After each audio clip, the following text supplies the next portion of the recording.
الصديق لساني وقلمي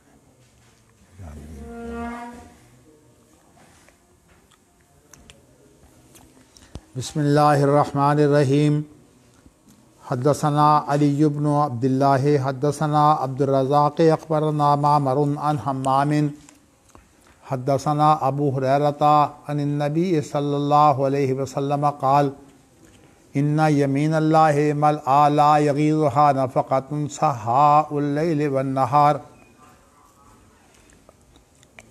ارأیتم ما انفق منذ خلق السماوات والارض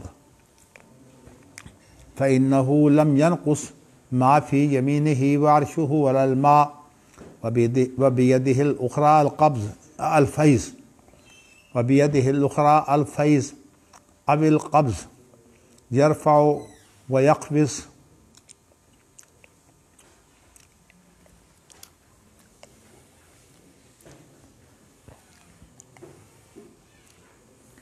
قرآن کریم کی دو آیتوں سے تو امام بخاری نے عنوان قائم کیا ہے، اور جیسے کہ ان کی عادت ہے کہ احادیث کے ساتھ ساتھ قرآن مجید کی بعض اہم الفاظ کی تفسیر بھی پیش کر دیتے ہیں۔ پھر انہوں نے جو استوا کی تفسیر جو ہے وہ بھی پیش کی ہے، اور قرآن مجید کے بعض دیگر الفاظ جو اس کے قریب ہیں ان کی تفسیر کی ہے۔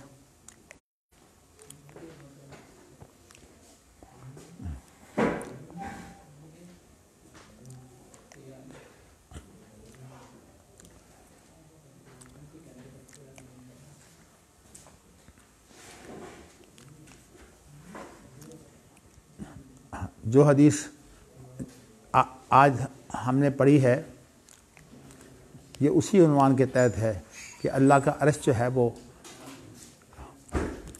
پانی پر ہے، اور اللہ جو ہیں وہ عرش عظیم کے رب ہیں۔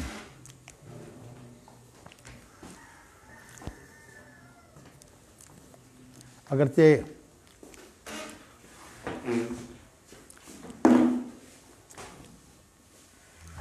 اللہ کا عرش پانی پر ہے، پانی اللہ کی مخلوق ہے، اور اسی طرح جو ہے وہ عرش جو ہے یہ اللہ کی مخلوق ہے، اور اللہ اپنے مخلوق کے اوپر اس طرح حاوی ہیں کہ اللہ اپنی مخلوق کے محتاج نہیں ہیں۔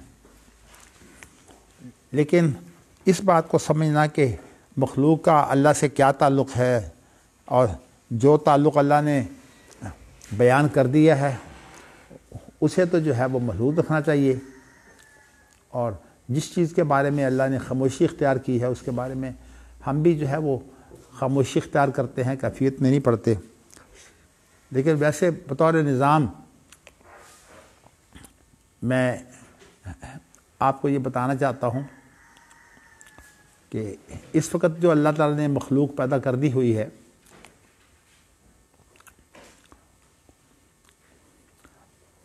اس کے اندر اللہ تعالیٰ نے جو بہت پہلی مخلوق ہے اس کے بارے میں جو ذکر کیا ہے وہ یہ ذکر کیا ہے کہ اللہ کا عرش جو ہے یہ ان پہلی چیزوں میں شامل ہے، اس لیے کہ اللہ تعالیٰ نے جب آسمان اور زمین کی پیدائش کی ہے تو اس وقت جو ہے اللہ کا عرش یہ پانی پر تھا، تو عرش بھی اللہ کی مخلوق ہے اور پانی بھی اللہ کی مخلوق ہے۔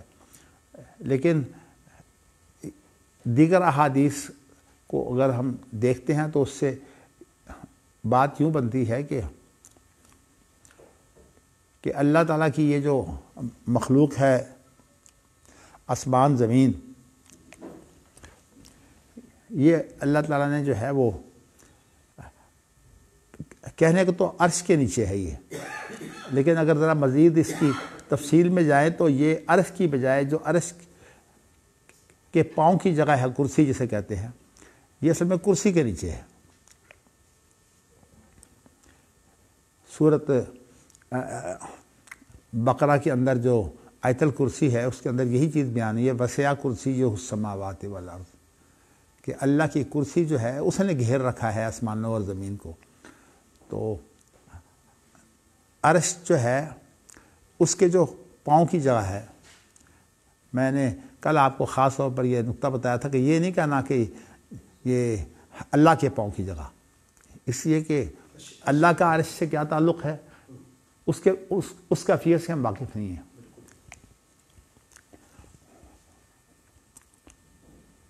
تو اس اعتبار سے یہ اللہ نے باور کرایا ہے کہ یہ آسمان زمین کا پیدا کرنا اور یہ سارا کام کرنا اللہ کے لیے بہت ایک معمولی سی چیز ہے، اور اس کی حقارت بیان کرنے کے لیے جو ہے وہ اللہ نے آسمان زمین کو جو ہے وہ جو پاؤں کی جگہ ہے، عرش کی پاؤں کی جگہ، اس کے نیچے رکھا ہے آسمان اور زمین کو۔ اس کا کیا مطلب ہے کہ اللہ تعالیٰ کی جو آسمان اور زمین کے اندر کارگزاری ہے یہ اللہ کے لیے بہت حقیر چیز ہے۔ اچھا، دوسری صورتحال یہ ہے کہ اس حدیث میں تو خیر یہ آیا ہے کہ یہ وکان عرشہ الماء، قرآن کی آیت جو ہے کہ عرش جو تھا وہ پانی پر تھا۔ تو ایسے میں نے وضاحت کر دی ہے کہ عرش پانی پر ہونے کی بجائے بلکہ آپ یوں کہیے کہ اللہ کی کرسی جو ہے وہ پانی پر تھی، اس لیے کہ یہ جو آسمان اور زمین ہے نا، پانی اس کے اندر ہے۔ بلکہ اگر آپ یوں سمجھیے نا تو جو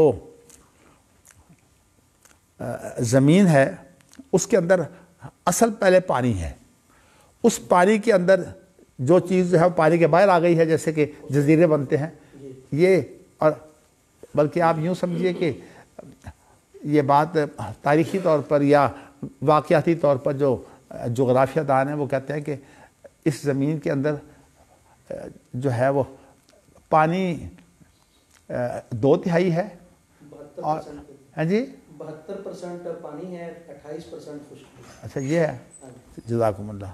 تو کہنے کا مقصد یہ ہے کہ آپ یوں سمجھیے کہ جہاں جہاں پانی میں سے زمین اللہ نے ابھار دی ہے وہ خشک ہو گئی، اور وہاں جو ہے وہ آبادی ہو گئی ہے۔ بلکہ صورتحال یہ بنی ہوئی ہے کہ اب دولت تو اللہ نے جس مقصد سے بھی دی ہے، جن ملکوں کے اندر بہت دولت ہے انہوں نے کیا کام کیا ہوا ہے، ان کا سارا کام یہ ہے کہ سمندر کے اندر جو ہے وہ بستیاں بساؤ۔ اب خاص طور پر یہ کویت اور دبئی، ان کے آپس میں مقابلے چلتے ہیں۔ میں بہت عرصہ پہلے سرکاری مہمان تھا کویت کے اندر، تو مجھے جس ہوٹل میں ٹھہرایا گیا وہ ہوٹل جو ہے وہ سمندر کے اندر تھا، اور ظاہر ہے کہ اس کا امتیاز یہی تھا کہ مجھے اتنی قسم کی جو ہے وہ مچھلیاں کھلائی گئیں کہ میں نے وہ کبھی دیکھی بھی نہیں تھی، اس طرح کی مچھلیاں اس ہوٹل کے اندر، یہی بڑا انتظام تھا۔ اسی طرح اب آپ دیکھیے کہ دبئی نے جو ہے وہ کتنے علاقے اپنے جو ہیں وہ سمندر کے اندر بسائے ہیں، اور مقابلے یہی ہو رہے ہیں۔ تو مگر میں نے آپ کو یہ بتانا ہے کہ یہ ساری بادشاہتیں جو ہے یہ اللہ کی جو اللہ کا جو عرش ہے اس کے جو پاؤں کی جگہ ہے اس کے نیچے ہے۔ اچھا، اب دوسری صورتحال یہ ہے کہ اللہ تعالیٰ نے جو جنت ہے، اس جنت کا جو درمیان کا حصہ ہے وہ سب سے اعلیٰ ہے، سب سے عمدہ جو ہے وہ جنت کا درمیان کا حصہ ہے، اور وہ جنت الفردوس ہے۔ تو جنت الفردوس کی جو چھت ہے وہ عرش ہے۔ تو اس سے کیا معلوم ہوا کہ اب اللہ تعالیٰ نے آسمان زمین کے اندر، اصل تو مقصد انسان کی آزمائش ہے نا، آسمان زمین کی پیدائش کر کے اس کو، ان تمام چیزوں کو جو آسمان اور زمین کے اندر ہیں یہ انسان کے تابع کر دی ہیں، یہ انسان کی خدمت گزار ہے، اور اس کے بعد اصل مقصود کیا ہے کہ انسان کی جو ہے وہ آزمائش کی جائے۔ اب انسان کی جو آزمائش ہے اس کے بعد جو انسان کو اچھا بدلہ ملے گا وہ ملے گا جنت کا، اور جنت جو ہے وہ اس کی چھت جو ہے وہ جنت الفردوس کی چھت جو ہے وہ عرش ہے. یوں معلوم ہوتا ہے کہ جنت الفردوس جو ہے وہ عرش سے بہت، جنت الفردوس عرش کے نیچے ہے، لیکن جو جنت ہے وہ عرش سے بہت بڑا ہے. اس لیے کہ جنت الفردوس تو ایک حصہ ہے نا اپنا جنت کا، تو یہ جو جنت ہے یہ اس سے زیادہ پھیلے ہوئے ہیں.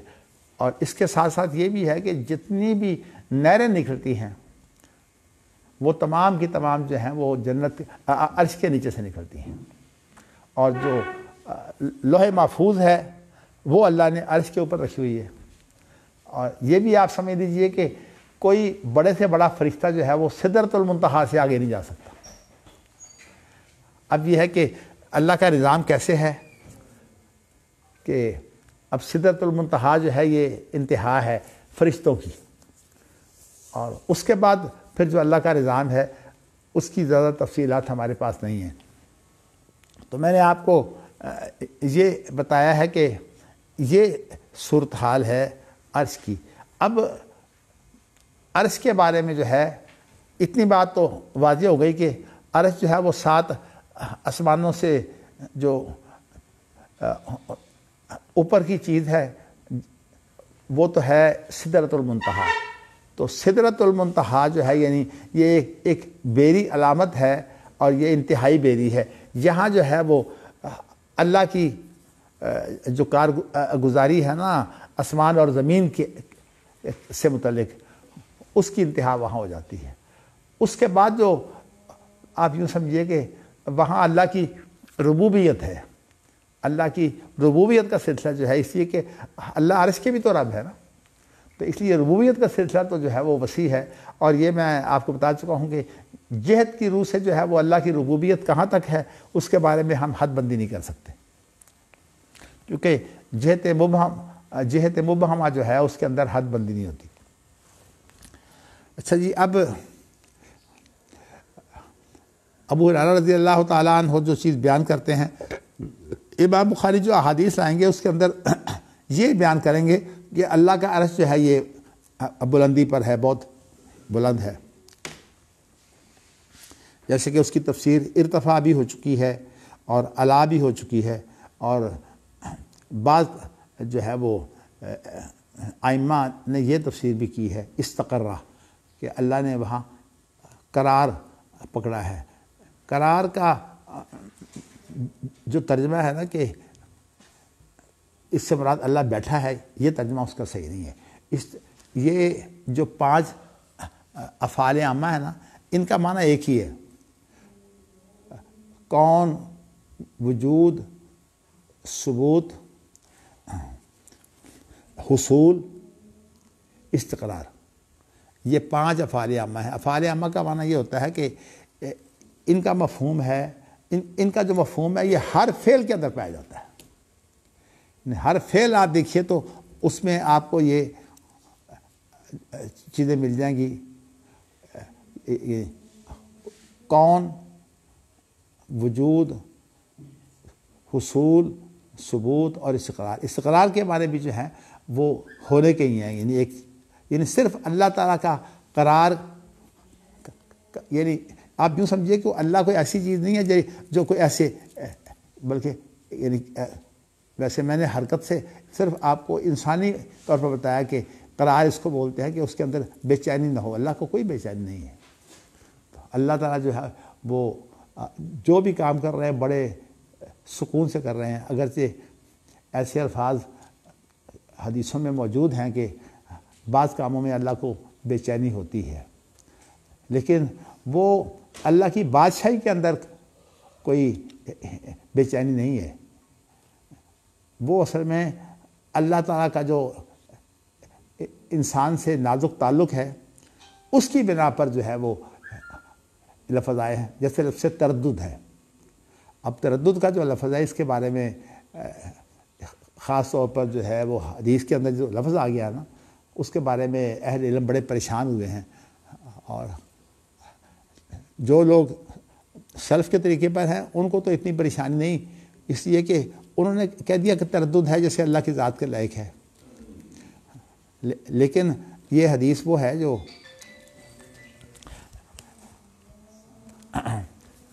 اللہ تعالیٰ، یہ بخاری کے الفاظ میں آپ کے سامنے پڑھ رہا ہوں، من عادی ولیًا فقد آذنتہ بالحرب، کہ جو میرے دوست سے دشمنی کرتا ہے میں اسے اس کے ساتھ اعلان جنگ کرتا ہوں۔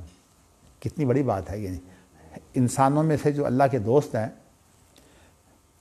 تو ان کے بارے میں یہ ہے کہ جو اس سے دشمنی کرتا ہے وہ مجھ سے جنگ کرتا ہے۔ جو نیک لوگ ہیں وہ اللہ کے دوست ہیں، اور جو نیک لوگ جو ہیں ان سے کوئی دشمنی کرے گا تو وہ اللہ سے جنگ ہے۔ اس کے بعد پھر لفظ ہے کہ اللہ کو بہت پسند ہے کہ فرائض کے ذریعہ سے جو ہے وہ اللہ کا قرب حاصل کیا جائے، یہ تو بیان کر دیا۔ اس کے بعد پھر کہا ہے کہ وہ لوگ ہیں جو نوافل کا اتنا بڑا اہتمام کرتے ہیں کہ وہ اہتمام کی وجہ سے اللہ کو اتنے پیارے ہو جاتے ہیں، اور ان کا قرب اللہ سے، یہ پیار کا قرب ہے کہ وہ اللہ کو اتنے پیارے ہوتے ہیں۔ ویسے تو آپ جانتے ہیں نا کہ انسان جو ہے وہ اچھا ہو یا برا، تمام کے تمام جو ہیں اللہ ان کی شارک سے بھی زیادہ قریب ہے، لیکن ویسے جو میت خاصہ ہوتی ہے وہ پیاروں کے ساتھ ہوتی ہے، تو میت خاصہ جو ہے یہ پیاروں کے ساتھ اس طرح ہو جاتی ہے کہ وہ جو ہمیشہ نوافل کے ذریعہ سے اللہ کا قرب جو ہے وہ تلاش کرتا ہے، تو اللہ کہتے ہیں کہ میں یوں ہو جاتا ہوں، مجھے اس کی ترتیب تو اب یاد نہیں ہے، کہ جن آنکھوں سے وہ دیکھتا ہے گویا کہ وہ میری آنکھیں ہیں، اور جن کانوں سے سنتا ہے وہ گویا کہ میرے کان ہیں، اور اسی طرح جو جن پاؤں سے چلتا ہے وہ میرے پاؤں ہیں، جن ہاتھوں سے وہ پکڑتا ہے وہ میرے ہاتھ ہیں، گویا کہ جیسے گویا کہ بڑا اہم ہے، کیونکہ اگر آپ یہ کہیں گے نا کہ اللہ کے حقیقی پاؤں بن جاتے ہیں تو یہ بات جو ہے یہ وہ وحدت الوجود کی طرف چلی جائے گی۔ تو اس لیے گویا کے الفاظ بتا رہے ہیں کہ یہ اگرچہ صوفیہ نے تو جو ہے وہ اس کو وحدت الوجود بنا دیا ہے، لیکن اللہ تعالیٰ نے یہ جو تصور ہے نا یہ بھی اس شخص کے بارے میں کہا ہے جو نوافل کا اتنا زیادہ اہتمام کرتا ہے۔ اللہ کو نوافل کے ذریعہ سے یہ اتنا قرب جو ہے وہ کیوں حاصل ہوتا ہے؟ اس کی وجہ یہ کہ نوافل انسان اپنی مرضی اور خوشی سے پڑھتا ہے، کہ فرض کے اندر ایک بات ہے کہ اس نے ایک اپنی ذمہ داری پوری کرنی ہے، تو اسی لیے فرضوں کے اندر جو ہے وہ نبی اکرم صلی اللہ علیہ وسلم جو ہے وہ بڑا اختصار رکھتے تھے، اور ذرا سی بات پر جو ہے وہ فرضوں کو ہلکا کر دیتے تھے، حتیٰ کسی عورت کا بچہ رونے لگے تو نبی اکرم صلی اللہ علیہ وسلم جو ہے وہ اپنی نماز جو فرض کی ادائیگی ہوتی تھی اس کو کم کر دیتے تھے۔ لیکن نوافل کے اندر جو ہے وہ ہمیں اجازت ہے جتنے مرضی نوافل جو ہے وہ ہم لمبے کریں، اس کے اندر جتنا زیادہ سے زیادہ خشوع اور خضوع ہو۔ اور ویسے صورتحال یہ ہے کہ یہ خشوع اور خضوع جو ہے یہ وقت کی مناسبت سے جو ہے وہ نوافل میں بہت زیادہ آسان ہوتا ہے۔ فرضوں کے اندر ان لوگوں کا خشوع خضوع تو ہو جاتا ہے جو اللہ کے قریب ہو چکے ہوں، یعنی لیکن جو عام لوگ ہیں ان کا جو اللہ سے قرب ہوتا ہے وہ نوافل کے ذریعے سے ہوتا ہے۔ اب دیکھیں نا، معاذ بن جبل کی حالت تو یہ ہے کہ وہ جب نماز پڑھتے ہیں تو کہتے ہیں کہ اگر کسی شخص کو یہ معلوم ہو کہ میرا ساتھی کون ہے تو اس کی کوئی نماز نہیں۔ کیا مقصد ہے؟ مقصد یہ ہے کہ خشوع خضوع اتنا ہونا چاہیے کہ انسان کو یہ بھی معلوم نہ ہو کہ میرے ساتھ کون کھڑا ہے، یعنی اتنی اللہ کی طرف توجہ ہو، یعنی یکسو ہو جائے تو۔ لیکن اگرچہ یہ اعلیٰ درجوں میں سے ہے، اسی طرح نبی اکرم صلی اللہ علیہ وسلم کا مسئلہ ہے، لیکن نبی اکرم صلی اللہ علیہ وسلم نے خاص طور پر اس کے لیے جو تہجد کی نماز رکھی ہے اس کا مقصد یہی ہے کہ اس کے اندر نبی اکرم صلی اللہ علیہ وسلم جو ہیں جب تہجد پڑھتے تھے تو آپ کی کیفیت یہ تھی کہ آپ کے سینے سے جو ہے وہ یوں آواز نکلتی تھی جیسے ہنڈیا ابلتی ہے، اور ہنڈیا کے ابلنے سے جو آواز پیدا ہوتی ہے وہ آپ کے آواز پیدا ہوتی ہے۔ تو کہنے کا مقصد یہ ہے کہ اسی لیے تہجد کے بارے میں جو ہے وہ امام بخاری وغیرہ کی رائے یہ ہے کہ یہ سنت مؤکدہ ہے، چونکہ تہجد کا مقصد بھی سنت مؤکدہ کو وطر بنانا ہے۔ ہم دن کے اندر جو نوافل پڑھتے ہیں سنت مؤکدہ جنہیں سنن راتبہ بھی کہتے ہیں، سنت مؤکدہ کا تو فقہی اصطلاح ہے نا، لیکن اس کو سنن راتبہ جو ہے وہ کہا جاتا ہے۔ تو یہ جو ہے وہ 12 بھی ہیں، 10 بھی ہیں، 10 تو جو ہے وہ کم از کم ہیں، اور اس کے بلکہ میرا خیال یہ ہے کہ یہ 10 بھی نہیں ہے بلکہ 8 ہیں کم از کم۔ آپ ذرا گنیے نا، 2 صبح کی، صبح سے پہلے، اور 2 زور سے پہلے، اور 2 زور کے بعد، یہ 6 ہو گئیں، 6 ہو گئیں۔ اس کے بعد پھر مغرب کے بعد 2، تو یہ 8 ہو گئیں، اور عشاء کے بعد 2، یہ 10 ہو گئیں۔ اچھا، اب اگر آپ زور سے پہلے 4 پڑھیں پھر 12 ہو جائیں گی، اور اگر زور کے بعد بھی آپ 4 پڑھیں تو پھر یہ 14 ہو جائیں گی۔ تو اس کے ساتھ جو ہے وہ 14 کے ساتھ آپ 3 جو ہیں وہ شامل کر لیں جو نبی اکرم صلی اللہ علیہ وسلم عام پڑھا کرتے تھے، وہ تھے وطر۔ تو 3 وطر ملائے تو یہ 17 رکعتیں ہو جاتی ہیں، اور یہ 17 رکعتیں جو ہے یہ فرضوں کے برابر ہو گئی، چونکہ فرض بھی 17 ہی ہیں، 2 صبح کے، اور 4 زور کے، 4 عصر کے، اور 4 عشاء کے، اور 3 مغرب کے۔ تو 17 فرض ہیں، اور سنتیں بھی جو ہے وہ وطر کو شامل کر کے 17 بنتی ہیں۔ تو وطر کا ایک مقصد جو ہے وہ یہ ہے کہ اللہ کو چونکہ طاق پسند ہے، ان اللہ وطر یحب الوطر، تو اس لیے اس کی رکعتیں جو ہیں وہ بھی 17 بن گئیں۔ لیکن میں بتانا ہی چاہتا ہوں کہ یہ جو ہے نا رات کی نماز، یہ سنت مؤکدہ کے علاوہ اس کی حیثیت جو ہے وہ جو دن کی ہماری راتبہ ہے، سنن راتبہ، ان سے بھی بڑھ کر ہے، کہ وہ تو فرضوں کے ساتھ ایک اضافہ ہے تاکہ فرضوں کے اندر جو کمی بیشی رہ جاتی ہے اس کی تکمیل کریں۔ یہ بیمار کو یا مسافر کو جو ایمرجنسی کی کیفیت میں ہوتا ہے اس کے لیے تو خیر یہ معاف ہے، لیکن ویسے عام لوگوں کے لیے جو ہے یہ معاف نہیں ہے۔ سنت مؤکدہ پر چھوڑنے پر گناہ تو نہیں ہوتا، لیکن زندگی میں اس کو ملامت کی جا سکتی ہے، اس کو کہا جا سکتا ہے کہ اسی لیے نبی اکرم صلی اللہ علیہ وسلم جو ہے وہ یہ کرتے تھے کہ یہ جو سنن راتبہ ہے نا آپ عموماً گھر میں پڑھتے تھے، اور اس کی ایک وجہ یہ تھی کہ آپ نے فرمایا گھروں کو جو ہے وہ قبرستان نہ بناؤ، گھروں میں نماز پڑھو۔ اگرچہ مولانا عبدالقادر انصاری رحمۃ اللہ علیہ جو ہیں وہ اس بارے میں جو ہے وہ بہت زیادہ تشدد کرتے تھے، وہ کہتے تھے کہ سنن راتبہ جو ہے یہ مسجد میں نہیں پڑھنی چاہیے، اور ان کے مضمون جو ہے وہ جب میں تنظیم الحدیث میں ایڈیٹر تھا، آج سے کوئی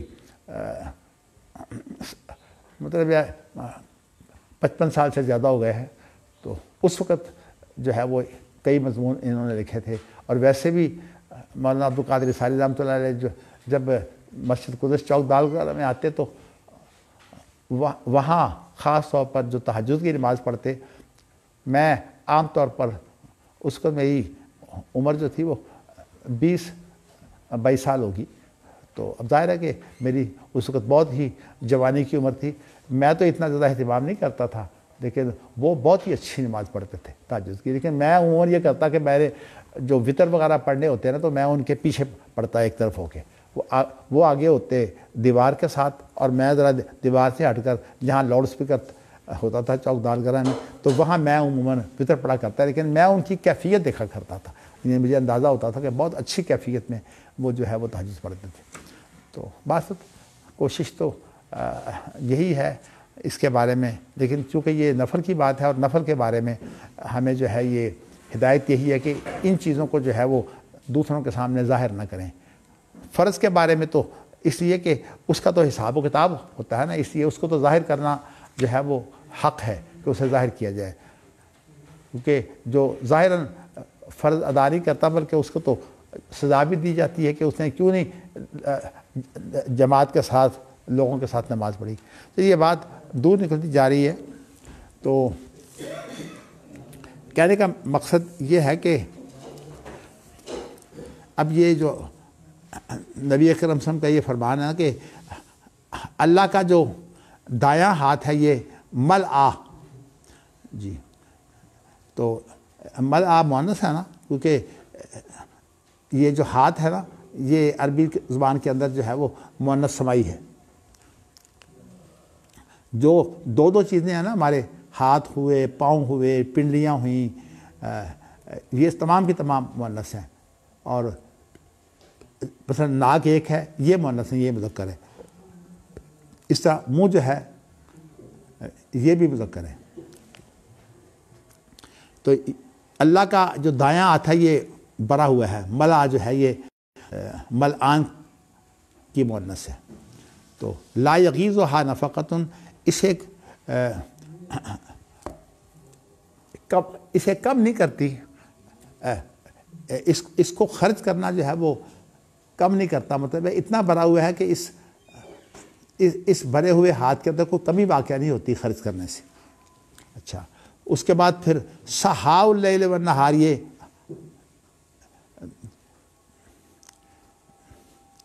اللہ اکبر، یہ اللہ کے بارے میں ہے کہ اللہ تعالیٰ جو ہے وہ سحاء اللیل والنہار ہے۔ تو سحا کے بارے میں نے آپ کو بتایا تھا کہ یہ جو بیلچے کے ساتھ کچھ چیز جو ہے وہ لے کر، یہ مطلب ہے ترش کر کوئی چیز جو ہے نکالی جاتی ہے۔ تو کیونکہ بیلچہ جب کوئی چیز جو ہے وہ اکھاڑی ہوئی ہو تو اس کو پھینکتا ہو تو اس کے اندر بڑی ذرا ہوتی ہے، کوئی زیادہ تحدید نہیں ہوتی، یعنی اس کے اندر کوئی احساس ہوتا ہے جیسے فریکوینٹلی جو ہے وہ کوئی کام کر رہا ہے۔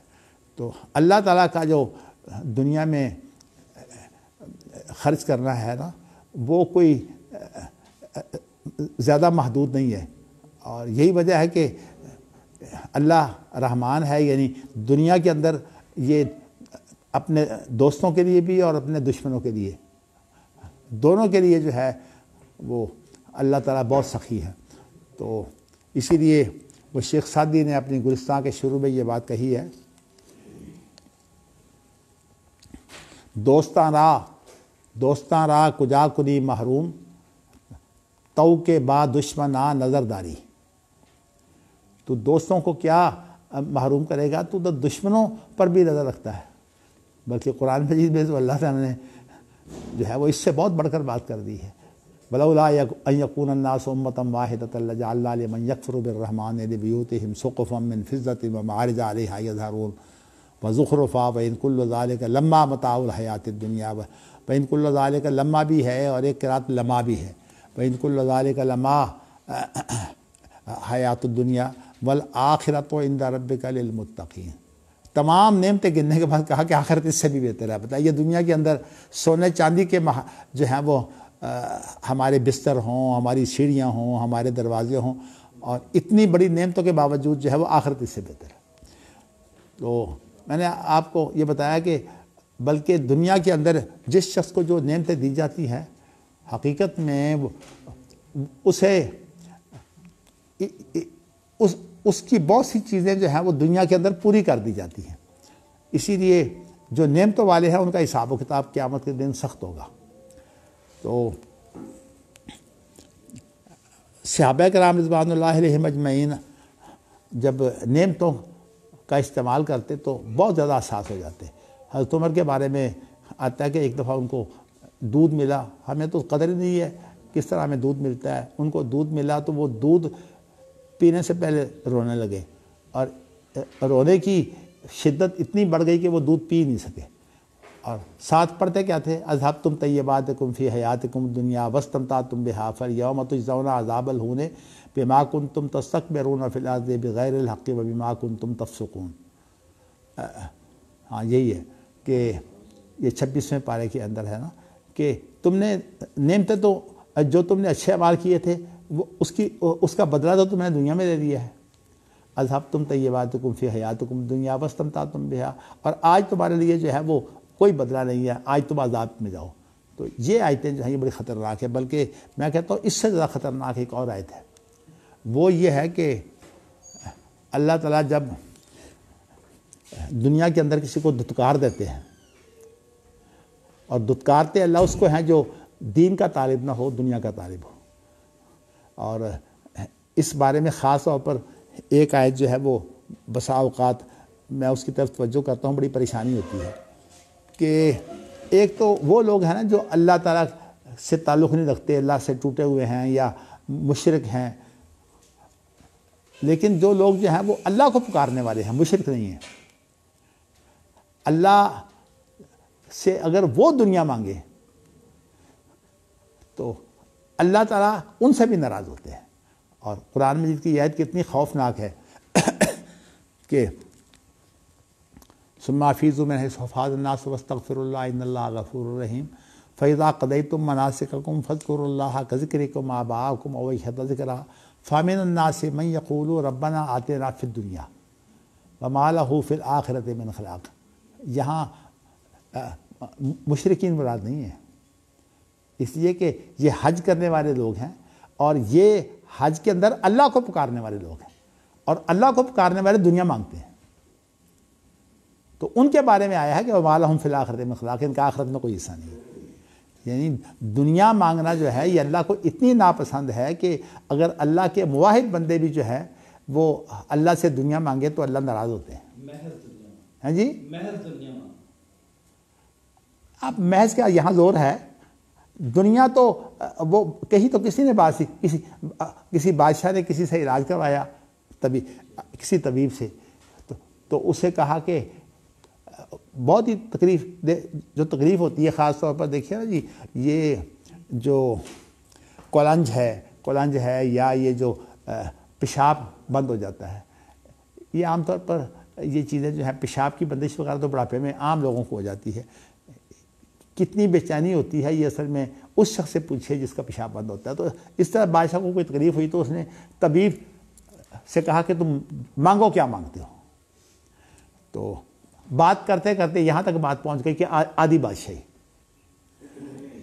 تو طبیب نے اسے کیا جواب دیا تھا کہ تمہارے ایک دفعہ پیشاب کرنے کی قیمت آدھی بادشاہی ہے. ایک دفعہ پیشاب کرنے کی قیمت. انسان جن چیزوں کو بہت اہمیت دیتا ہے اس کی تو میں بتانا ہی چاہتا ہوں کہ فَمِنَ النَّاسِ مَن يَقُولُ رَبَّنَا آتِنَا فِي الدُّنْيَا وَمَا لَهُ فِي الْآخِرَةِ مِنْ خَلَاقٍ. تو بہت بڑی دھمکی ہے کہ آخرت میں کوئی حصہ نہیں ہے. آپ چھوڑیے بات جو ہے نا اس کو زیادہ پھیلائیے نہیں، اس لیے کہ ایک موضوع جو ہے وہ یہاں بات اتنی کافی ہے جو بیان کر دی گئی ہے. اور یہ میں نے جو اب آپ کو بتانی ہے وہ آیت وہ اور ہے، وہ یہ ہے کہ من کانا یرید الدنیا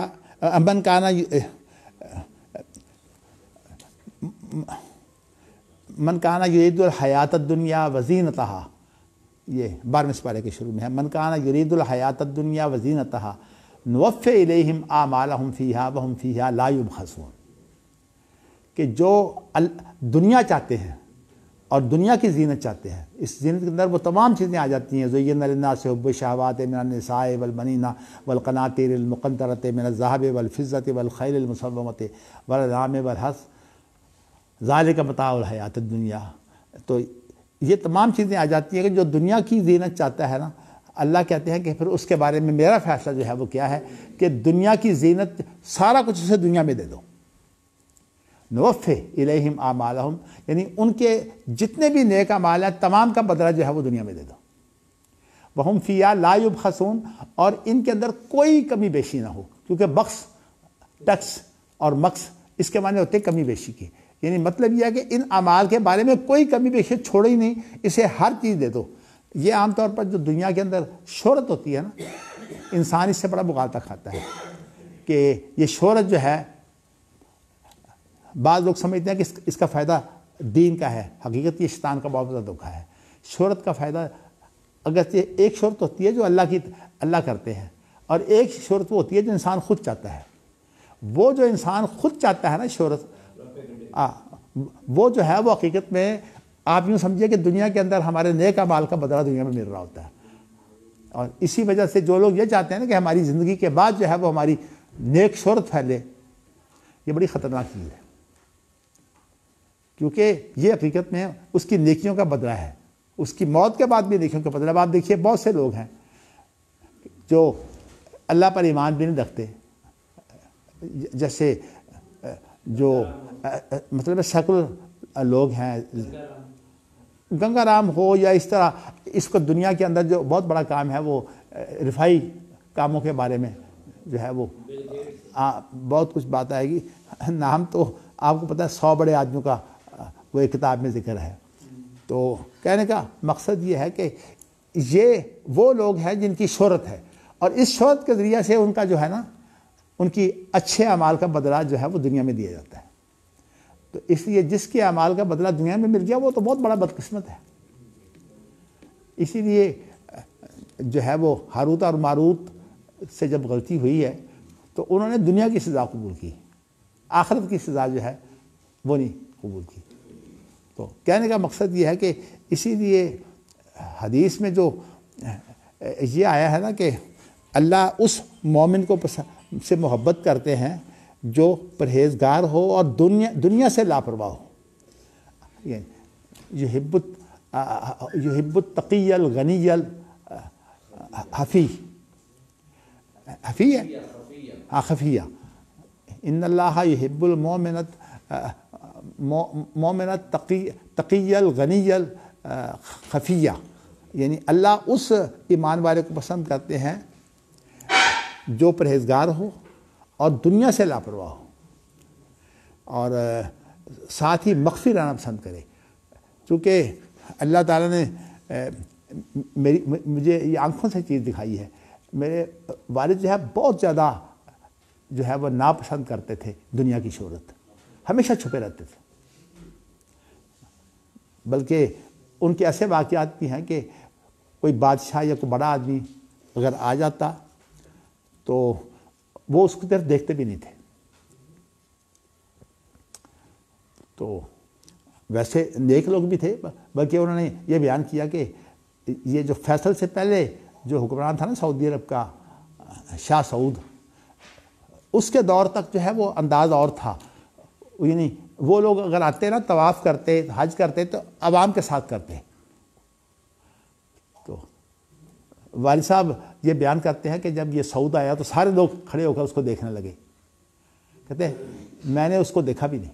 میں نے کہا اس کے پاس کیا ہے، دنیا کے علاوہ اس کے پاس ہے ہی کچھ نہیں. اور مجھے جو ہے وہ اپنے طایا مرحوم جو ہے وہ محدث روپڑی کے بارے میں پتہ ہے کہ وہ روزانہ جو ہے وہ ہمارے گھر میں آ جاتے صبح، اور والد صاحب کے بعد، ان کی وفات کے بعد، تو گھر میں آ کر جو ہے وہ پڑھاتے تھے. پڑھانے کے بعد پھر وہ نماز پڑھتے 2 رکعت اشراق کی، اور اس کے بعد آدھا پونا گھنٹہ وہ دعا کرتے. اس وقت کوئی بڑے سے بڑا آدمی اگر آ جائے وہ اس سے ملنا بھی گوارا نہیں کرتے تھے. بالکل یہی تھا کہ وہ نماز پڑھ رہے ہیں، وہ کسی سے نہیں ملیں گے. تو یہ حالتیں ہم نے آج کے دور کے بزرگوں کی دیکھی ہیں، اور ہماری اپنی کیفیت یہ ہم نے ایک ایک چیز کے لیے شہرت جو ہے وہ ہم تلاش کرتے ہیں. بلکہ ہمارا نیکی کا جو کام بھی ہوتا ہے ہم چاہتے ہیں دوسروں کو پتہ لگے، حالانکہ جو نفل نیکی کے کام ہیں یہ دوسروں کو جو ہے وہ نہیں پتہ لگانا چاہیے. ان تبدوا الصدقات فنعما ہی، اگر تم صدقوں کو ظاہر کرو اچھا تو ہے، لیکن یہ اس مقصد سے اچھا ہے جبکہ آپ کا مقصد یہ ہے کہ لوگ بھی جو ہے وہ اس کو دیکھ کر صدقہ کریں.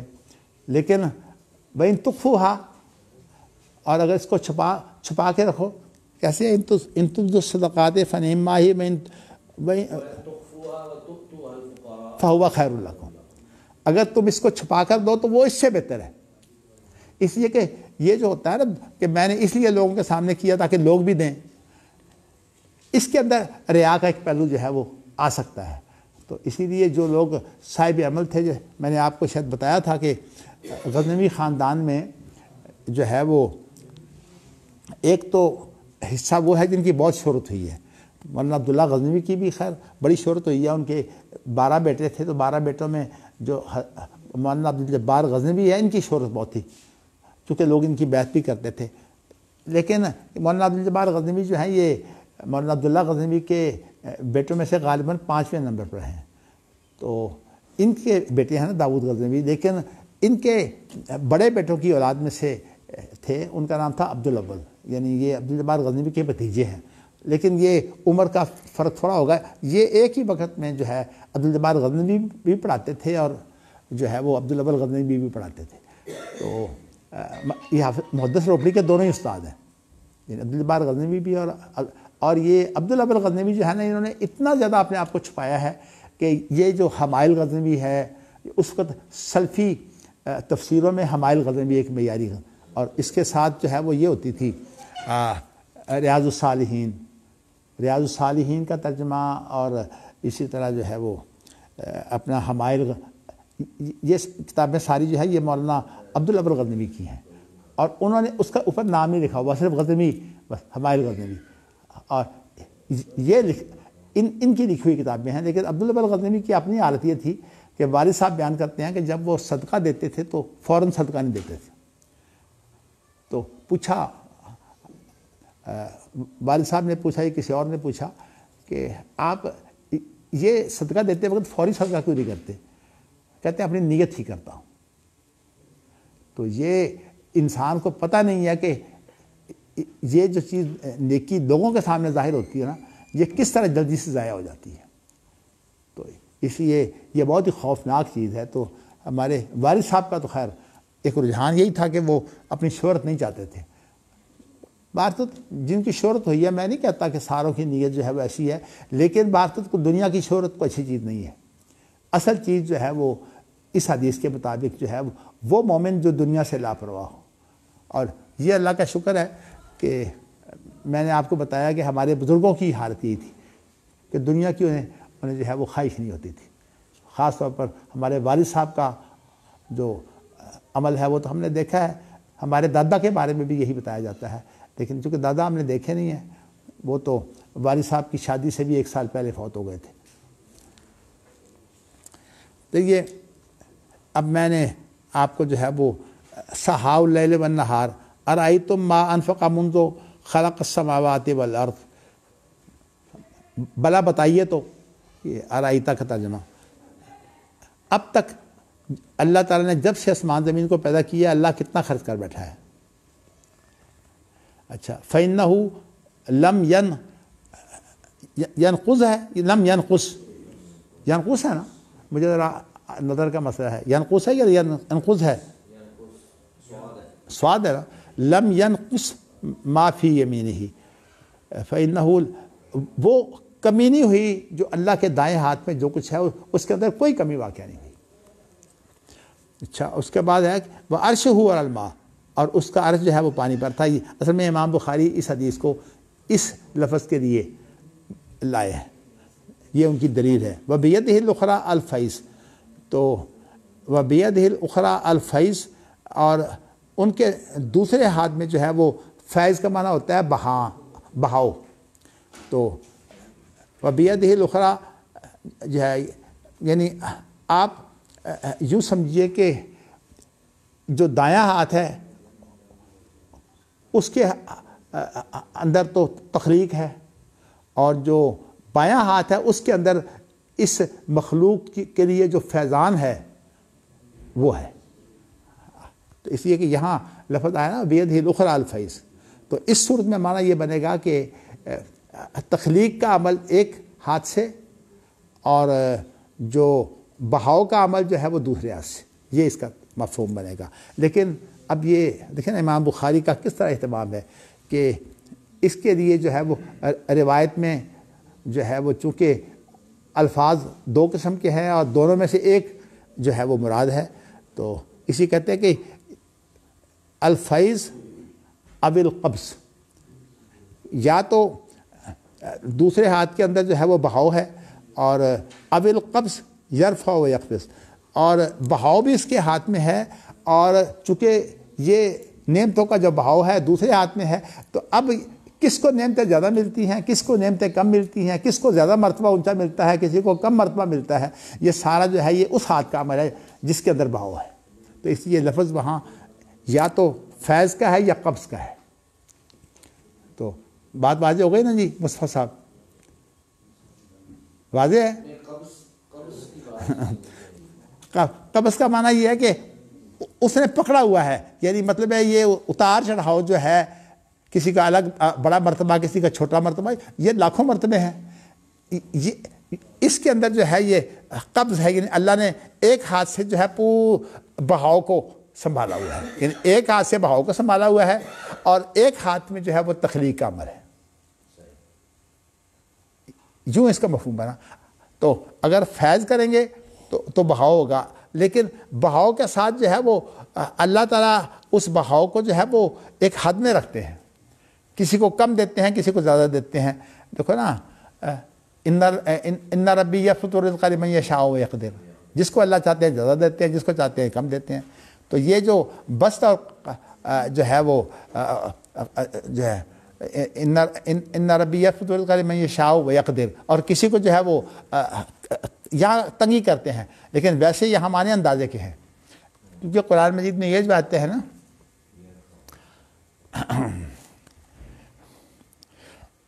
وَالْأَرْضَ مَدَدْنَاهَا فَنِعْمَ الْمَاهِدُونَ وَمِنْ كُلِّ شَيْءٍ خَلَقْنَا زَوْجَيْنِ لَعَلَّكُمْ تَذَكَّرُونَ. نہیں، وہ کیسے آتا ہے سورت 14 پارے کے دوسرے رکوع میں، من كُلِّ شَيْءٍ موزون وَجَعَلْنَا لَكُمْ فِيهَا مَعِيشَةً وَمَن لَّسْتُمْ لَهُ بِرَازِقِينَ. اس سے پہلے جو آیت ہے نا، من كُلِّ شَيْءٍ موزون سے پہلے کیا آیت ہے؟ اس میں یہ بتایا ہے کہ اللہ تعالیٰ جو ہے وہ جب کسی کو دیتے ہیں تو ایک اندازے سے دیتے ہیں. یہ نہیں ہے کہ اللہ کو پتہ ہی نہیں کسی کو کیا مل رہا ہے، یہ صورتحال نہیں ہے. ہاں جی، ماشاءاللہ آپ اونگ رہے ہیں، تو حالانکہ ہم قرآن مجید کی آیت جو ہے وہ یاد کر رہے ہیں. اس سے پہلے ذرا مجھے بتائیے کیا ہے. فیہا رواسیہ وانبتنا فیہا من کل شیء موزون. موزون کا معنی کہ ہر چیز کا ایک وزن ہے. اللہ نے جو بھی دینا ہے وہ وزن کے مطابق دینا ہے، یہ نہیں کہ کوئی حساب کتاب ہی نہیں ہے. وَالْأَرْضَ مَدَدْنَاهَا وَأَلْقَيْنَا فِيهَا رَوَاسِيَ وَأَنبَتْنَا فِيهَا مِن كُلِّ شَيْءٍ مَّوْزُونٍ وَجَعَلْنَا لَكُمْ فِيهَا مَعِيشَةً وَمَن لَّسْتُمْ لَهُ بِرَازِقِينَ. اللہ نے اس زمین کے اندر جو ہمارے گزارے کی چیزیں بنائی ہیں نا، اس میں اللہ یہ بتاتے ہیں کہ تم یہ سمجھتے ہو کہ تمہاری محنت سے تمہیں سارا کچھ ملتا ہے. وہ بتاؤ کہ جن کو تم رزق نہیں دیتے، ان کو رزق اللہ کیسے دیتے ہیں؟ یعنی اللہ کی کو مخلوق صرف تم ہی تو نہیں ہو کہ تم اپنے بارے میں جو ہے وہ سمجھتے ہو کہ صرف حامی ہیں. یعنی اللہ کی مخلوق اگر آپ دیکھنا چاہتے ہیں، جنگل میں جائیے، آپ کو عجیب و غریب مخلوق ملے گی. ویسے اب تو خیر انسان جنگل میں جا کے دیکھ نہیں سکتا، لیکن اب آسانی ہے. وہ جو فلموں میں آ گئی ہیں نا چیزیں، جو بعض لوگوں نے بڑی محنتیں کی ہیں. اسی طرح آپ سمندر میں جائیے، سمندر کے اندر عجیب و غریب جو چیزیں جو ہیں وہ موجود ہیں. جی ہاں. تو کہنے کا مقصد یہ ساری مخلوق اللہ اس کو، حتیٰ کہ سپی کے اندر ایک کیڑا ہوتا ہے. سپی وہ ہوتی ہے جس کے اندر ایک موتی جو ہے موتی جو پیدا ہوتا ہے وہ سپی کے اندر پیدا ہوتا ہے، اور سپی کو بولتے ہیں صدف. اور اس صدف کے اندر جو ہے وہ ایک کیڑا ہوتا ہے، اور اس کا کوئی ایسی جگہ نہیں ہوتی جہاں اس کو رزق ملے. اس کو رزق ملتا ہے. تو اس لیے انسان کا بہت بڑا دھوکہ جو ہے وہ رزق ہے. وہ سمجھتا ہے کہ رزق جو ہے یہ، اسی لیے اللہ نے کہا وَمَا مِن دَابَّةٍ فِي الْأَرْضِ إِلَّا عَلَى اللَّهِ رِزْقُهَا وَيَعْلَمُ مُسْتَقَرَّهَا. رزق کے بارے میں پریشانی ہونا، جس کی اللہ نے اتنی جگہ پر ذمہ داری دی ہے، سب سے زیادہ پریشان اس کے بارے میں ہے. حالانکہ ہمارے بارے میں طے ہے کہ تمہیں رزق اتنا ملنا ہے. اسی لیے امام شافعی اس حدیث کو بار بار لائے ہیں اپنی کتاب کے اندر کہ اجملوا فی الطلب فإنه لن يموت أحدكم حتى يستوفي رزقه. کہ تم طلب میں جو ہے وہ جمال باقی رکھو، یعنی وقار باقی رکھو. اور یہ بھی ہے کہ اجمالی طلب میں اجمار رکھو، زیادہ باریکیوں میں نہ جاؤ. کہ اور اس کے بعد لفظ ہے کہ تمہیں اس وقت تک موت نہیں آئے گی جب تک جو رزق تمہارے بارے میں اللہ نے طے کر رکھا ہے، لوح محفوظ میں بھی لکھا ہوا ہے، جب وہ پورا نہ ہو جائے اس وقت تک موت نہیں آتی. اچھا جی، میرے خیال میں اب آگے چلتے ہیں.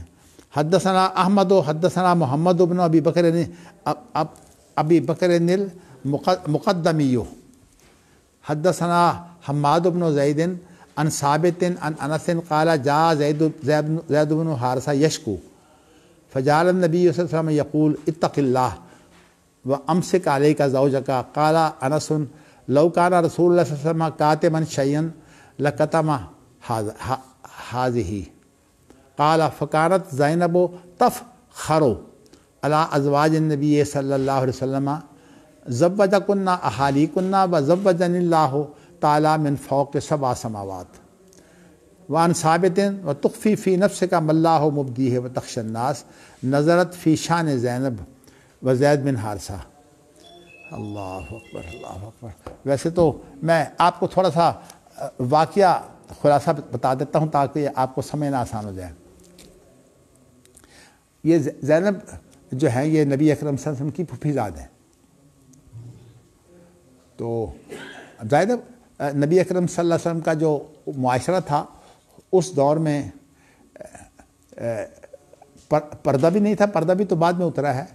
تو خاص طور پر یہ جو پھوپھیاں چچا ان کے گھروں میں جو ہے وہ بہت آنا جانا ہوتا تھا۔ اور آپ کو یہ بھی علم ہے کہ نبی اکرم صلی اللہ علیہ وسلم جو ہے وہ اپنے باپ کی وفات کے بعد اور ماں کی وفات اور دادے کی وفات کے بعد جو ہے وہ ابو طالب کے گھر میں پلے ہیں، اور ام ہانی جو ہے وہ آپ کی جو ہے وہ چچا زاد بہن ہے۔ اسی وجہ سے نبی اکرم صلی اللہ علیہ وسلم فتح مکہ کے موقع پر جو ہے ام ہانی کے گھر وہاں آپ نے جا کے غسل کیا۔ تو اب بتانے کا مقصد یہ ہے کہ زینب کو نبی اکرم صلی اللہ علیہ وسلم بہت اچھی طرح جانتے تھے۔ زینب جو ہیں وہ مزاج ہوتے ہیں، ان کا مزاج کچھ بعض عورتوں کا مزاج ہوتا ہے نا ذرا مضبوط مزاج کی عورت تھیں، تو اس لیے ان کا نباہ نہیں ہوتا تھا۔ تو زینب کی شادی ہوئی اور نباہ نہیں ہو سکا، ان کو طلاق مل گئی۔ اچھا، اب صورتحال یہ بنی کہ اس کے بعد پھر زینب جو ہے وہ اسی طرح تھی کہ نبی اکرم صلی اللہ علیہ وسلم نے جو ہے وہ پھر زینب سے کہا کہ تمہیں نکاح کر دینا چاہیے، تو وہ اس کے بارے میں تیار نہیں ہوتی تھی۔ تو پھر نبی اکرم صلی اللہ علیہ وسلم نے فرمایا کہ یہ تمہارا نکاح جو ہے وہ اللہ کا فیصلہ ہے، اللہ کا فیصلہ ہے کہ تمہارا نکاح ہو۔ یہ ہے نا کہ وَمَا كَانَ لِمُؤْمِنٍ وَلَا مُؤْمِنَةٍ إِذَا قَضَى اللَّهُ وَرَسُولُهُ أَمْرًا أَن يَكُونَ لَهُمُ الْخِيَرَةُ مِنْ أَمْرِهِمْ وَمَنْ يَعْصِ اللَّهَ وَرَسُولَهُ فَقَدْ ضَلَّ ضَلَالًا مُبِينًا۔ اس آیت کی روح سے زینب نے پھر نکاح کیا ہے۔ تو یعنی نبی اکرم صلی اللہ علیہ وسلم نے جو زینب کا نکاح جو ہے وہ خود کیا ہے اس آیت کو سنا کر۔ یہ آیت گویا کہ اس حکم کی روح سے زینب نے نکاح کیا ہے۔ یہ اس آیت کی روح سے نکاح ہوا ہے اسامہ کے ساتھ۔ کس کا؟ حضرت زینب کا۔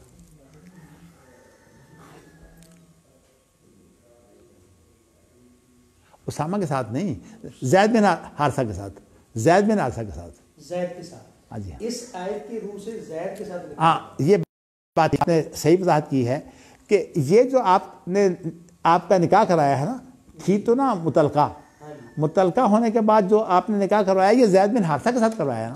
اس آیت کی روح سے جو ہے وہ زید بن حارثہ کے ساتھ جو ہے وہ نکاح، ہے جی، آپ غلام ہونے کی وجہ سے وہ نہیں مانتی تھی، ٹھیک ہو گئی بات۔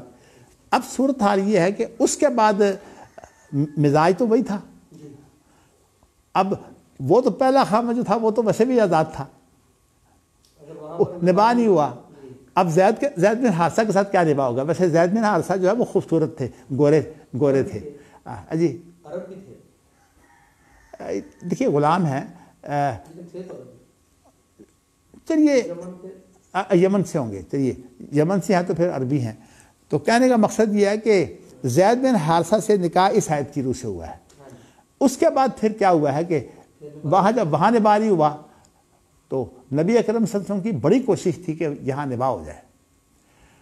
اچھا، نبی اکرم صلی اللہ علیہ وسلم کو یہ خطرہ تھا کہ اگر زید بن حارثہ سے یہ نکاح کامیاب نہیں ہو سکا تو چونکہ ان کے مزاج کے اندر تھوڑی سی یہ جو ہوتی ہے نا مضبوطی، اس کے اندر تھوڑی سی تعلی بھی آ جاتی ہے، تو تعلی تھی تو نبی اکرم صلی اللہ علیہ وسلم کو یہ خطرہ تھا کہ اگر یہ زید کے ساتھ ان کا نباہ نہ ہوا تو پھر یہ نکاح مجھے کرنا پڑے گا، اس لیے کہ میں سنبھالوں، مجھے سنبھالنا پڑے گا۔ دوسری بات یہ ہے کہ زید بن حارثہ کے ساتھ جو نکاح ہے وہ قرآن کی آیت کی روح سے ہوا ہے، جس میں اذا قضى اللہ ورسولہ کا لفظ بھی ہے کہ اللہ کا فیصلہ ہے اور رسول کا فیصلہ ہے۔ تو نبی اکرم صلی اللہ علیہ وسلم کو یہ جو خطرہ تھا نا، یہ خطرہ نبی اکرم صلی اللہ علیہ وسلم کو جو تھا، یہ اس خطرے کی وجہ سے نبی اکرم صلی اللہ علیہ وسلم جو ہے وہ بار بار کوشش کرتے تھے کہ ان کا آپس میں نباہ ہو اور طلاق تک نوبت نہ پہنچے۔ زید بن حارثہ جو ہے وہ کئی دفعہ کہہ چکے تھے کہ میں نہیں رکھنا اس کو، اس لیے کہ یہ میرے کنٹرول میں نہیں ہے۔ اس کے بارے میں جو لفظ ہے نا قرآن مجید کے کہ یہ نبی اکرم صلی اللہ علیہ وسلم کو جو ہے یہ خطرہ تھا کہ اگر زید نے بھی طلاق دے دی تو مجھے پھر اس سے نکاح کرنا پڑے گا، اس لیے کہ ایک تو میری پھوپھی ذات ہے، میں ذمہ دار ہوں، بلکہ اتفاق اللہ نے خود فرمایا کہ آپ کو کرنا ہے۔ نہیں، وہ الگ بات ہے، وہ بات کی بات ہے۔ سوال اصل میں یہ ہے کہ اب میرے ساتھ بالکل ایسا ایک واقعہ ہو گیا۔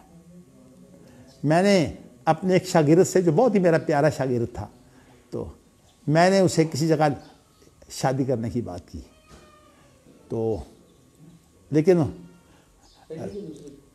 پہلی کی بات تھی بھئی میری اپنی بات نہیں ہے، یہ شاگرد کی بات ہے، اس کی شادی کرنے کی میں نے کوشش کی، تو اس نے میری بات نہ مانی، شاگرد نے، اس نے میں جہاں اس کو کہتا تھا کہ یہاں شادی کر لو، اس نے اس کی بجائے اپنی مرضی سے شادی کی۔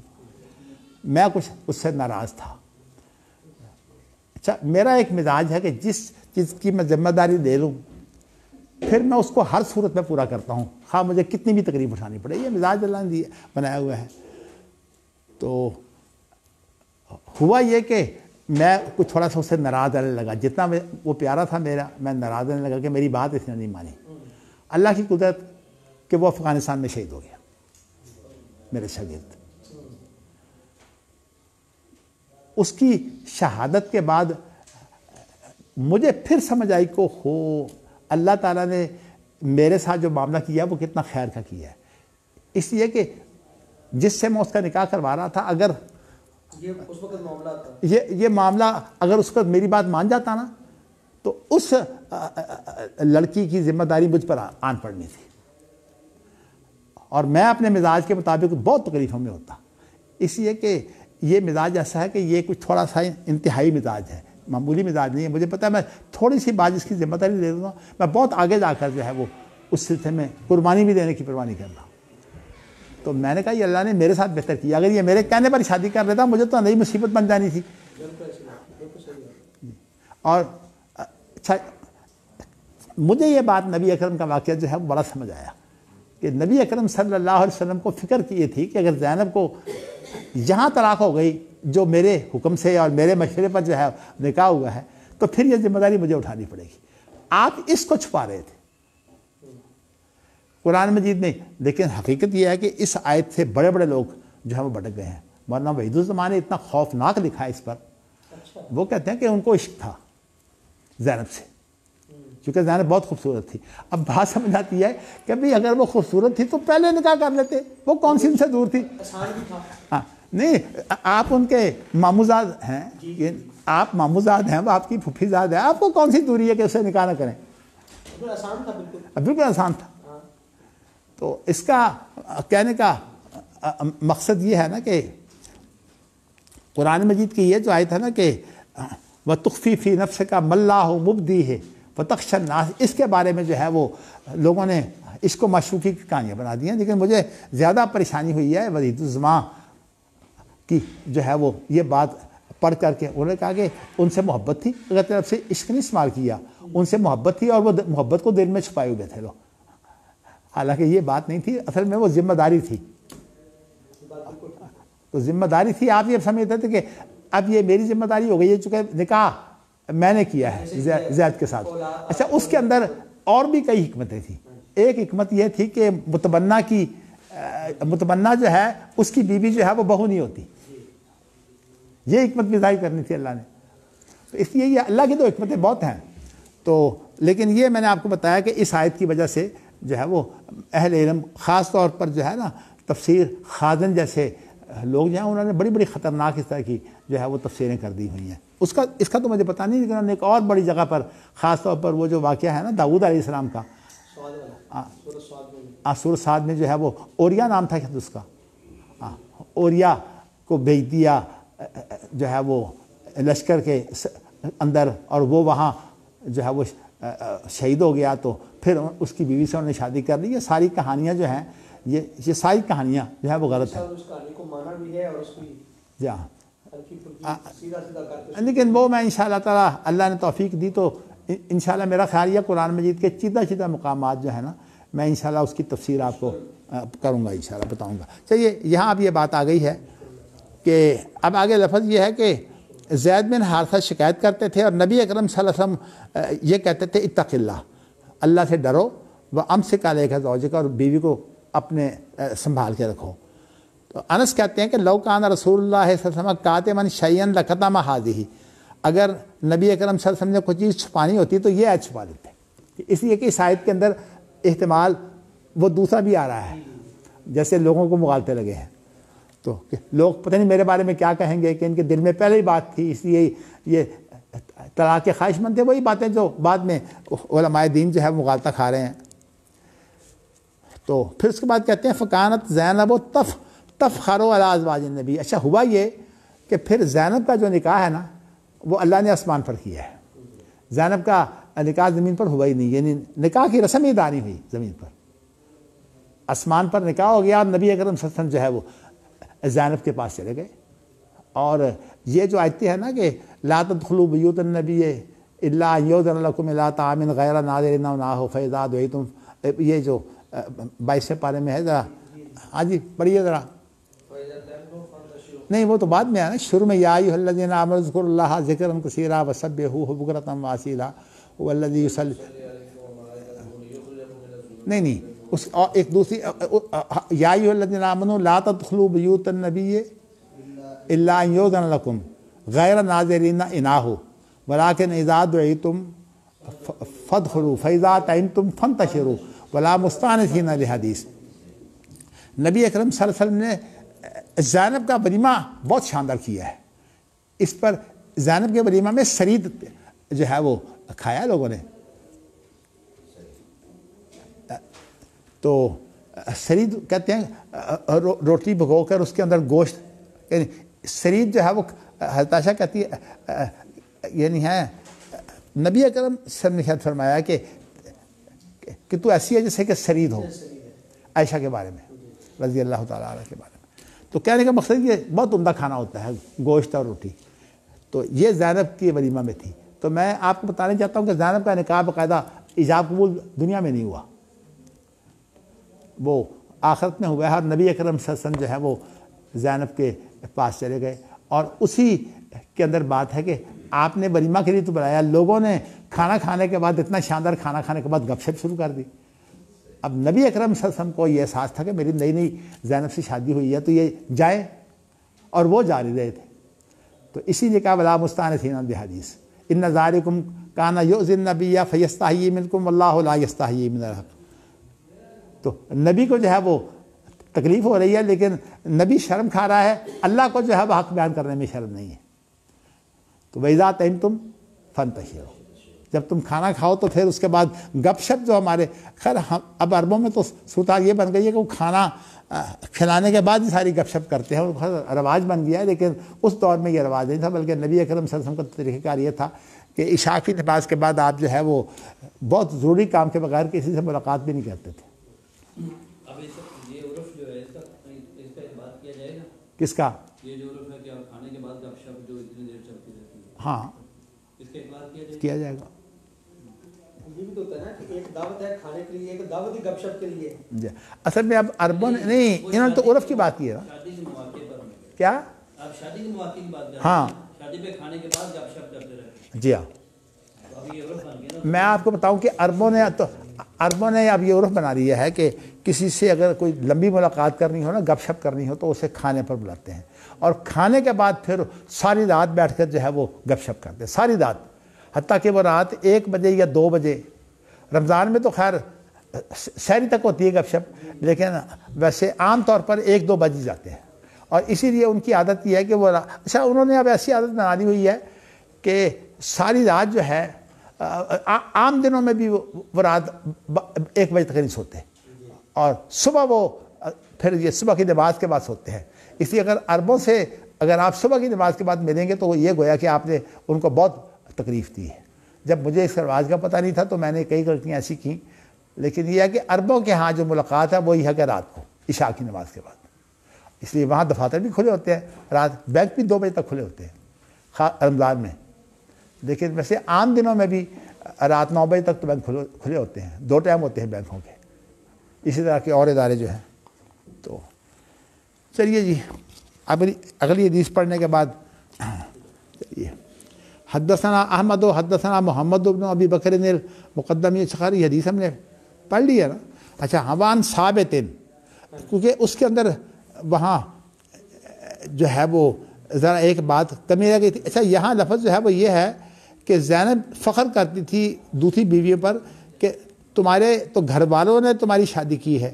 وَزَوَّجَنِ اللَّهُ تعالیٰ من فوق 7 سماوات، تو میری شادی جو ہے وہ 7 آسمانوں سے اوپر اللہ نے کی ہے. تو یہ بتانا ہے کہ 7 آسمانوں کے اوپر جو ہے وہ عرش ہے. یہاں پر یہ مقصود ہے، یہاں یہ مقصود ہے. وان ثابت، اب چونکہ اس کے اندر آیت موجود نہیں تھی اس لیے امام بخاری جو ہے وہ ایک نئی روایت لے آئے ہیں. وان ثابت، تو یہ ثابت جو ہے یہ انس نے روایت ان سے لی ہے نا، نہیں ثابت نے انس سے روایت لی ہے نا، اور انس جو ہے وہ زید بن حارثہ سے کا واقعہ بیان کرتے ہیں. تو ثابت جو ہے انہوں نے یہ روایت جو اس وقت امام بخاری نے جو بنیاد لی ہے وہ روایت تو اس کے اندر یہ الفاظ نہیں ہے، لیکن ایک دوسری روایت ہے اور وہ ثابت سے ہے کہ وَتُخْفِي فِي نَفْسِكَ مَا اللَّهُ مُبْدِيهِ وَتَخْشَى النَّاسَ نظرت فی شان زینب و زید بن حارثہ، کہ یہ جو آیت ہے نا یہ زینب اور زید بن حارثہ کے معاملے میں نازل ہوئی ہے. چونکہ اب امام بخاری دیکھیں ایک ہی چیز کا اہتمام کرتے ہیں کہ یہ لفظ پہلی روایت میں نہیں تھا، یہ اب ہے ثابت صحیح، لیکن یہ لفظ جو ہے یہ اس اب یوں معلوم ہوتا ہے کہ یہاں انہوں نے اس کو مرفوع بیان نہیں کیا، یہ مرسل ہے. مرسل بھی یہ ثابت کا اپنا قول ہے، وہی بات کر رہا ہوں نا مرسل کا. ہاں یہ بھی ٹھیک ہے، یعنی مطلب ہے مرفوع ہے ہی نہیں، یہ مرفوع بھی نہیں ہے اور یہ موقوف بھی نہیں، یہ اصل میں مقطوع ہے. مقطوع کا معنی یہ ہے کہ تابعی کا اپنا قول ہے. اب تابعی نے جو ہے وہ اس کی وضاحت کے لیے جو بات کی ہے وہ امام بخاری نے نقل کر دی ہے. تو اب دیکھیں یہ وضاحت ہو گئی کہ یہ اس مرفوع روایت کا حصہ نہیں ہے بلکہ یہ تابعی کا اپنا قول ہے، اس کو مقطوع کہتے ہیں. چلیے جی. حدثنا خلاد بن یحییٰ حدثنا عیسیٰ بن طہمان قال سمعت انس بن مالک رضی اللہ عنہ یقول نزلت آیت الحجاب فی زینب بنت جحش واطعم علیہا یومئذ خبزا ولحما وکانت تفخر علی نساء النبی صلی اللہ علیہ وسلم وکانت تقول ان اللہ انکحنی فی السماء. تو جی اب روایت جو ہے وہ کچھ اور چیزیں بیان کرنے کے لیے نئی روایت لے آئے ہیں. تو اس میں یہ ہے کہ یہ روایت جو ہے یہ حضرت عائشہ سے ہے. پہلی روایت جو ہے وہ حضرت انس سے تھی نا. ایک منٹ ہے ہاں نہیں اچھا وہ روایت اگلی جو ہے وہ حضرت عائشہ سے، یہ انس سے ہی ہے. ٹھیک ہے. انس بن مالک سے روایت ہے کہ وہ کہتے ہیں کہ جو پردہ اترا ہے نا یہ زینب بن جحش کے بارے میں اترا ہے. یعنی پہلے جو ہے وہ عورتیں پردہ نہیں کرتی تھیں، زینب بن جحش کو پہلا حکم دیا گیا ہے کہ تم پردہ کرو. نظرت فی زینب بنت جحش، اور یہ صرف زینب بن جحش کو حکم نہیں تھا بلکہ پھر تمام عورتوں کو تھا. تو لیکن یہ حجاب جو ہے نا وَإِذَا سَأَلْتُمُوهُنَّ مَتَاعًا فَاسْأَلُوهُنَّ مِنْ وَرَاءِ حجاب، یہ آیت ہے نا. یہ آیت ہے یعنی کہ جو لوگوں کے گھروں میں داخلے کے جو احکام تھے پردے کے جی وہ نازل ہوئے ہیں حضرت زینب کے واقعہ کے ساتھ. اور یہ بھی آپ کو بتاؤں نا کہ یہ جو ہے اس کے اندر ذکر ہے امہات المومنین کا. اب یہ امہات المومنین جو ہے اس کا جو ذکر ہے یہ اس حکم کا تعلق امہات المومنین سے ہے یا عام مسلمان عورتوں کے بارے میں ہے؟ اب نہیں وہ تو خیر اس کو بنائے گئے نا، ان کو تو خیر کوئی نہ کوئی تعبیر کر کے قصہ پورا کرنا ہے. حالانکہ امہات المومنین تو مائیں ہیں، ان سے تو کسی کا نکاح ہی نہیں ہو سکتا، اس لیے وہاں تو اتنی احتیاط کی ضرورت ہی نہیں تھی. اس لیے یہ بالکل یہ قید جو ہے نا یہ اصل میں اتفاقی ہے، اعتراضی نہیں ہے. اس کو بولتے ہیں قید اتفاق. ان کو کیا کہا ہے؟ ہاں جی یہ تو چلو ہم نے مان لیا کہ جی قید جو ہے نا اتفاقی ہے، اگر ان کو کیا کہا؟ دیگر آیات سے دیگر احادیث بہت ہیں، ان سے ہم انشاءاللہ ثابت کریں گے کہ پردہ جو ہے وہ موجود ہے. لیکن اس کے اندر جو ذکر ہے ویسے دیکھو نا، میں اب آپ کو بتاتا ہوں کہ وَرَبَائِبُكُمُ اللَّاتِي فِي حُجُورِكُمْ، یہ فی حجورکم کی جو قید ہے کہ وہ تمہاری پیچھے سے آنے والی جو بیویوں کے ساتھ آئی ہیں وہ ربیبہ ہیں، اگر جو تمہاری گودوں میں پلتی ہیں، اور اگر وہ جوان آئے تو پھر اس سے شادی ہو سکتی ہے. دخول ہوگا ہاں جی دخول کے بعد تو نہیں ہو سکتی. نہیں، لیکن قرآن میں کی آیت کہتی ہو سکتی ہے. اتفاق قید لگا. اسی لیے میں نے آپ کو بتایا یہ قید اتفاقی ہے، اعتراضی نہیں ہے. اتفاقی کا معنی ہوتا ہے کہ ایک قصے کے اندر جو صورتحال ہے وہ یہ ہے کہ اس سے متعلق ہے. لیکن یہاں جو ہے کہ اس کے لیے لفظ ہے کہ ایک مقولہ ہے نا مشہور کہ اعتبار جو ہے العبرۃ بعموم اللفظ لا بخصوص السبب، وہ اس کے یہ اصول اسی کے لیے ہے. چلیے جی، اس کے بعد پھر یہ بیان کرتے ہیں کہ نبی اکرم صلی اللہ علیہ وسلم نے جو اس وقت ان کو کھلایا تھا نا، وہ روٹی اور گوشت کھلایا تھا، مراد سرید ہے. وکانت تفخر علی نساء النبی، اور یہ فخر کرتی تھیں دوسری بیویوں پر. وکانت تقول ان اللہ انکحنی فی السماء، اور کہتی تھیں کہ اللہ نے میرا تو آسمان میں نکاح کیا ہے. اب یہ روایت جو ہے اس کے اندر اب یہ صراحت نہیں ہے عرش کی، لیکن چونکہ پہلی روایت کے ساتھ اس کو اس لیے لائے ہیں تاکہ یہ دونوں روایتیں مل کر جو ہے فی السماء سے مراد جو ہے یہ عرش ہی ہے. بلکہ پہلی روایت میں بھی لفظ عرش تو نہیں تھا، فوق سبع سماوات ہے، یعنی فوق سبع سماوات.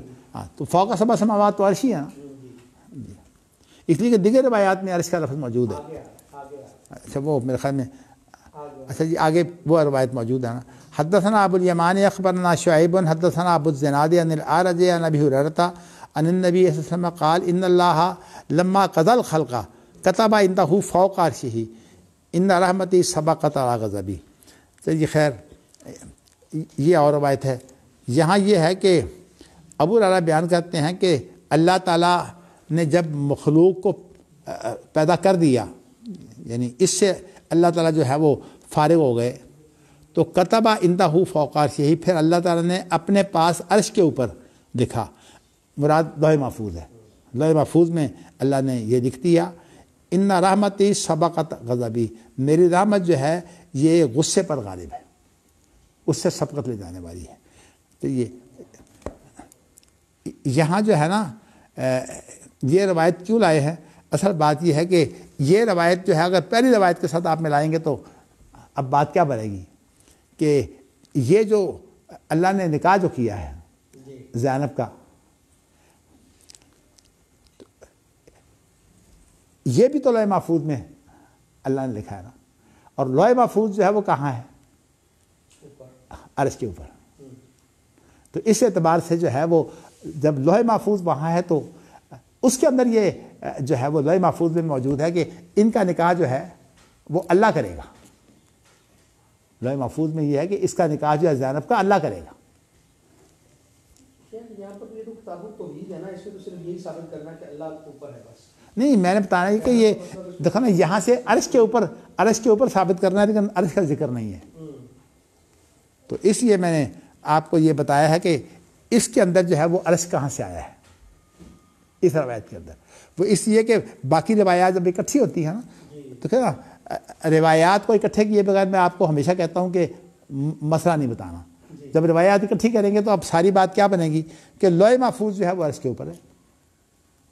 اس سے ثابت ہوا کہ لوح محفوظ کے اندر ہی اللہ نے لکھا ہوا ہے کہ زینب کا نکاح جو ہے وہ عرش کے اوپر ہوگا. تو اب اس لیے یہ اس کے اندر سے وہ مسئلہ ثابت ہو گیا جو امام بخاری ثابت کرنا چاہتے ہیں کہ عرش بھی موجود ہے. اللہ اکبر. چلیے جی اب اتنے ہی رہنے دیتے ہیں. امام بخاری تو اصل میں اتنی باریکی میں جاتے ہیں کہ ایک ایک چیز کے اندر. اور پھر یہ ہے کہ امام بخاری کا یہ